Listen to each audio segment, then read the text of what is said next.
Russes. Vous avez fait allusion à Pokrovsk, qui est un petit peu un nœud stratégique. Je pense qu'on va voir une carte, parce qu'on a vraiment l'impression que si, c'est pas qu'une impression d'ailleurs, si Pokrovsk tombe, ça va libérer des routes vers le nord et vers l'ouest pour les Russes. C'est bien ça, c'est un nœud stratégique, Gérard Vespierre, et à partir de là, il y a des voies ferrées et des autoroutes qui mènent à tout le reste du pays. Alors, il faut voir les choses un peu plus précisément à l'échelle, si vous voulez. Là, nous sommes effectivement dans l'oblast de Donetsk, qui est contrôlé par la Russie à peu près à 80% de sa surface, alors qu'elle contrôle 99% de l'oblast de Louhansk, qui est un peu plus au nord.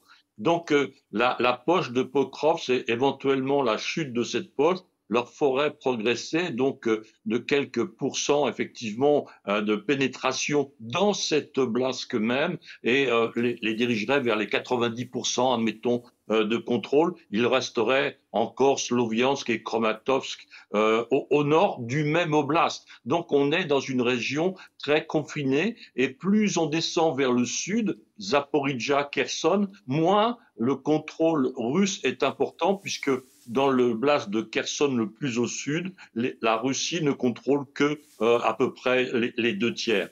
Donc, voyez-vous, il s'agit d'une progression quand même très locale. Si vous retirez la Crimée, sur le continent même ukrainien, eh bien, vous avez simplement 15% de pénétration des troupes russes après pratiquement 4 ans de guerre.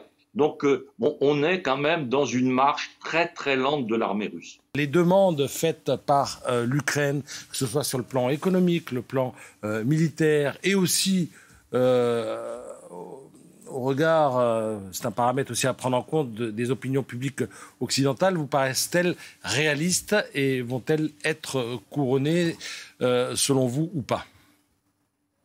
Alors, il y a deux types de demandes, n'est-ce pas? Il y a les demandes concernant le très très court terme, à savoir le support pour les combats en cours. Et puis, le deuxième volet, c'est de constituer, après un cessez-le-feu, après une paix signée avec la Russie, une armée ukrainienne capable de répondre à toute attaque potentiellement nouvelle de la Russie. Et donc, aussi bien les Gripen, les avions suédois dont il a été question, au nombre de 140. Donc, vous imaginez que la livraison de 140 Gripen va commencer en fin 2026, début 2027, jusqu'en 2030. Donc, il s'agit de viser l'après-conflit et la consolidation de la structuration de l'armée de l'air ukrainienne, comme l'arrivée potentielle aussi de Mirage. Donc, cela se situe après l'arrêt des combats actuels.